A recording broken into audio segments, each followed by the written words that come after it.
Students, कल मैंने आपको एक लेख याद करने के लिए दिया था जिसका शीर्षक था मेरे प्यारे दादा दादी या मेरे प्यारे नाना नानी। आप सभी ने अपने ग्रैंड पेरेंट्स के बारे में लेख लिखना है। कोशिश करना आप जो भी इस लेख में लिखो वो सत्य पर आधारित हो, न कि किताबों से रटा हुआ। आपका समय शुरू होता है। Start writing.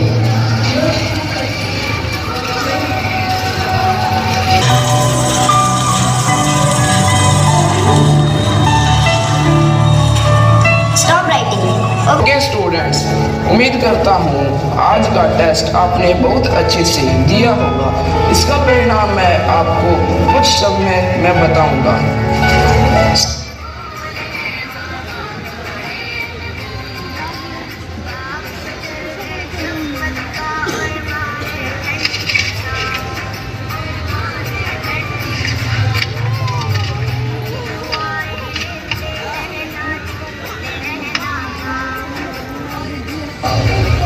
May I come in, sir? Yes, come in. Sir, मुझे आपसे कोई जरूरी बात करनी है। बोलिए मिस्टर राकेश, आप बहुत टेंशन में लग रहे हैं। सर, बात ही कुछ ऐसी है। मैंने 7वीं कक्षा के बच्चों का टेस्ट लिया था। इस टेस्ट का शीर्षक मेरे प्यारे दादा दादी या मेरे प्यारे नाना नानी। सभी बच्चों ने बहुत ही अच्छा लिखा है, लेकिन जब मैं प्रदीप का टेस्ट चेक कर रहा था तो मैं दंग रह गया। ऐसा क्या लिखा है प्रदीप ने टेस्ट में? सर, आप खुद ही पढ़ लीजिए।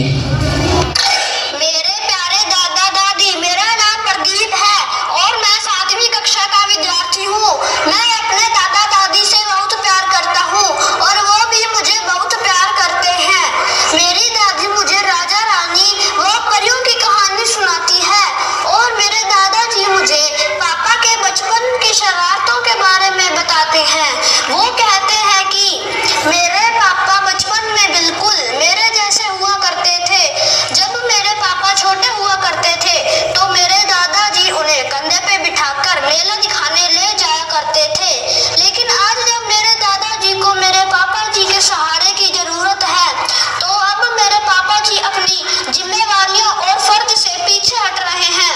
मेरी माँ अक्सर मेरे दादा दादी को कोसती रहती है और कहती है जब यह बूढ़ा बूढ़ी मर जाएंगे तब मुझे चैन मिल जाएगा। मेरी माँ ना तो मेरे दादा दादी को समय पर खाना देती है ना कोई दवा पानी। मैं पिछले 1 साल से अपने दादा दादी के कमरे में नहीं गया क्योंकि मेरा उनके पास जाना और बात करना मेरी मम्मी पापा को पसंद नहीं है। मेरे पापा कहते हैं कि तुम्हारे दादा दादी पुराने जमाने के हैं, उनकी सोच भी पुराने जमाने की है। यदि मैं उनसे बात करूंगा या उनके साथ रहूंगा तो मेरी सोच भी पुराने जमाने की हो जाएगी और मैं कभी जिंदगी में आगे नहीं बढ़ पाऊंगा। मैं अपने दादा दादी के साथ रहना चाहता हूँ और उनको बहुत मिस करता हूँ। आई लव यू दादा दादी। प्रदीप, कक्षा 7वीं। ये तो सच में बहुत टेंशन की बात है मिस्टर राकेश। इस बारे में हमें प्रदीप से बात करनी चाहिए। जाओ प्रदीप को बुला के लाओ।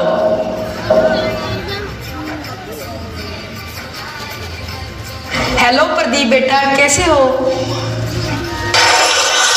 मैं ठीक हूँ सर। प्रदीप बेटा, जो आपने इस टेस्ट में लिखा है क्या वो सच है?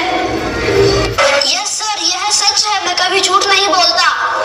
कूल डाउन बेटा, मैं आपकी समस्या समझ सकता हूँ। अब आप अपने दादा दादी से दूर नहीं रहोगे। अब तुम अपनी क्लास में जाओ और मन लगाकर पढ़ाई करो। मिस्टर राकेश, प्रदीप के पापा को फोन लगाया जाए और कहा जाए प्रिंसिपल सर आपको बुला रहे हैं।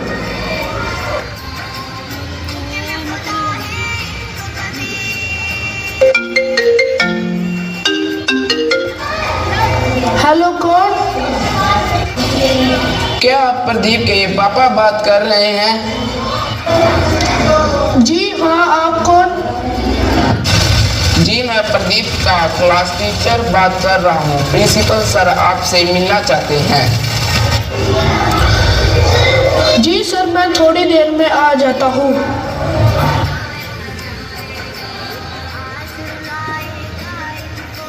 आइए आइए मिस्टर बजाज, बैठिए। नमस्कार सर, कहिए क्या बात है, मुझे आपने बुलाया है? आपसे कोई जरूरी काम की बात करनी थी, इसलिए आपको बुलाया है। जी कहिए सर, क्या बात करनी है? क्या कोई गलती की है प्रदीप ने? नहीं सर, ऐसी कोई बात नहीं है। दरअसल हमारे स्कूल ने एक नया नियम शुरू किया है, इसलिए आपसे बात करना जरूरी समझा। आज के बाद आप प्रदीप के साथ हिंदी और पंजाबी में बात नहीं करोगे, बल्कि इंग्लिश में बात करोगे, क्योंकि आपका बच्चा एक इंग्लिश मीडियम स्कूल में पढ़ता है। अगर आप इंग्लिश में बात नहीं करोगे तो वो इंग्लिश नहीं सीख पाएगा। उम्मीद करता हूँ आप हमारा साथ देंगे। लेकिन सर, हमें तो इंग्लिश नहीं आती, बहुत मुश्किल है हमारे लिए। मुश्किल तो है, लेकिन नामुमकिन नहीं। अगर आप कोशिश करोगे तो इंग्लिश बोलना सीख जाओगे, लेकिन तब तक आप प्रदीप से बात नहीं करोगे, because rules are equal for all. जी सर, हम मानते हैं कि हमें इंग्लिश नहीं आती है, इसलिए बच्चों को इंग्लिश मीडियम स्कूल में एडमिशन करवाया है, ताकि वह हमसे बेहतर एजुकेशन प्राप्त कर सके और ज़िंदगी में कामयाब इंसान बन सके। लेकिन इसका मतलब ये तो नहीं कि हम अपने बच्चों से बात भी न करें क्योंकि हमें इंग्लिश नहीं आती। बिल्कुल सही कहा आपने मिस्टर बजाज। हर माँ बाप यही चाहता है कि उसके बच्चे कामयाब हो। हर पीढ़ी के साथ सोच परिवर्तित हो जाती है मिस्टर बजाज। आप कहना क्या चाहते हैं सर, मेरी समझ में नहीं आया। क्या आप मानते हैं कि आप और आपके बेटे की सोच व सोचने के तरीके में अंतर है? बिल्कुल है सर, क्योंकि जो सुविधाएं हम अपने बच्चों को दे रहे हैं वो हमारे समय में नहीं हुआ करती थी। एक सवाल और मिस्टर बजाज, जो सुविधाएं आपको मिली थी क्या आपके पापा के समय में थी? बिल्कुल नहीं सर, तब तो स्कूल भी नहीं हुआ करते थे। अगर कोई एक आधा स्कूल होता था तो सारे बच्चे पढ़ने नहीं जाया करते थे।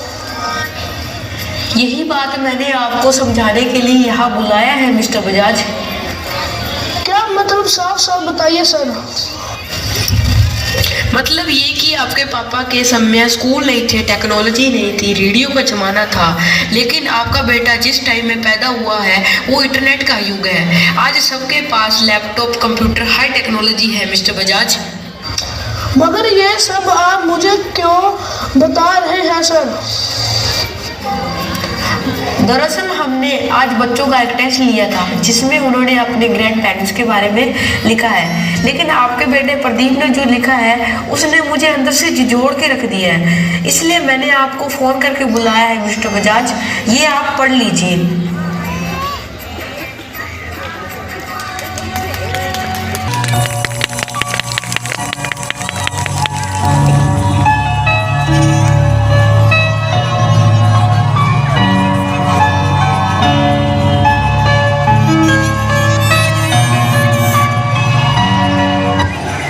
देखिए मिस्टर बजाज, मेरा मकसद आपकी इंसल्ट करने का नहीं था।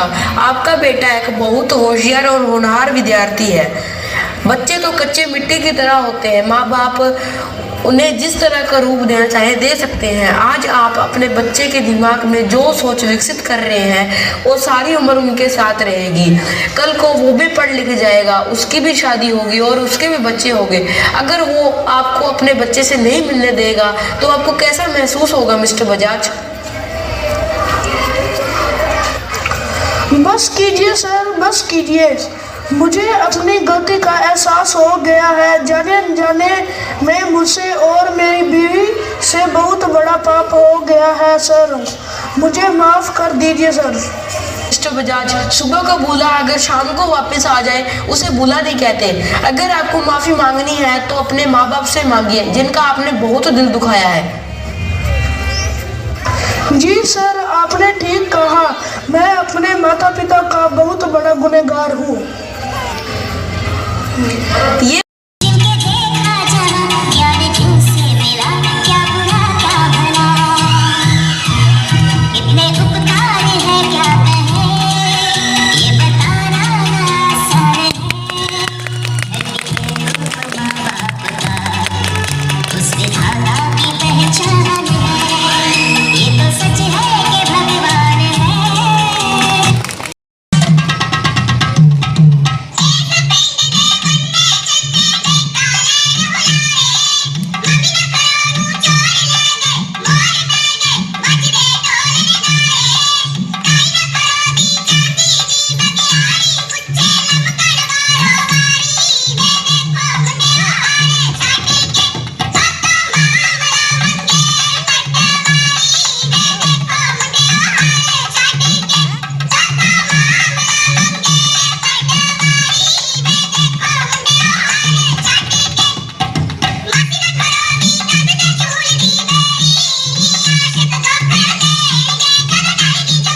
ਰਾਤ ਦੇ 11 ਵੱਜ ਗਏ ਆ ਤੇ ਹੁਣ ਅਸੀਂ ਘਰੇ ਆਏ ਆ। ਜੋਤ ਸਿੰਘ ਨੂੰ ਲੈ ਕੇ ਸਕੂਟੀ ਵੀ ਲੈ ਆਏ ਆ, ਮੈਡਮ ਵੀ ਆ ਗਈ ਤੇ ਜੋਤ ਸਿੰਘ ਦਿਖਾਉਂਦਾ ਪਿਆ ਹੁਣ ਲੈ ਕੇ ਆਇਆ ਇੱਕ ਤਾਂ ਸ਼ੀਲਡ, ਫਸਟ ਆਇਆ ਪਿਛਲੇ ਸਾਲ ਆਪਣੀ ਕਲਾਸ 'ਚ, ਸੈਕਿੰਡ 'ਚ, ਨਾਲ ਇੱਕ ਆਹ ਮੈਡਲ ਮਿਲਿਆ। ਬਾਕੀ ਪਰਫਾਰਮੈਂਸ ਜਿਹੜੀਆਂ ਨੇ ਦਿੱਤੀਆਂ ਉਹ ਤਾਂ ਦਿੱਤੀਆਂ ਹੀ ਆ। ਤੇ ਚਲੋ ਦੋ ਚੇਂਜ ਕਰੀਏ ਤੇ ਸੋਣਾ ਵੀ ਆ, ਬਹੁਤ ਹਨੇਰਾ ਹੋ ਗਿਆ। ਹਰਜੋਤ ਸਿੰਘ ਦੀ ਸਵੇਰੇ ਛੁੱਟੀ ਆ ਤੇ ਹਾਂ ਤੇਰੀ ਤਾਂ ਛੁੱਟੀ ਆ ਪਰ ਸਾਡੀ ਥੋੜ੍ਹੀ ਆ। ਤੇ ਚਲੋ ਨਾਲੇ ਆਪਣੇ ਵੱਲੋਂ ਇੱਥੇ ਹੀ ਕਰਦਾ ਮੈਂ, ਜੇ ਤੁਹਾਨੂੰ ਚੰਗਾ ਲੱਗਾ ਉਸ ਲਾਈਕ ਕਮੈਂਟ ਤੇ ਸ਼ੇਅਰ ਕਰਨਾ, ਚੈਨਲ ਤੇ ਨਵੇਂ ਸਬਸਕ੍ਰਾਈਬ ਕਰਨਾ ਨਾ ਭੁੱਲਣਾ। ਮਿਲਦੇ ਹਾਂ ਜਲਦੀ ਨੈਕਸਟ ਵੀਡੀਓ 'ਚ। Thank you so much for watching, bye bye.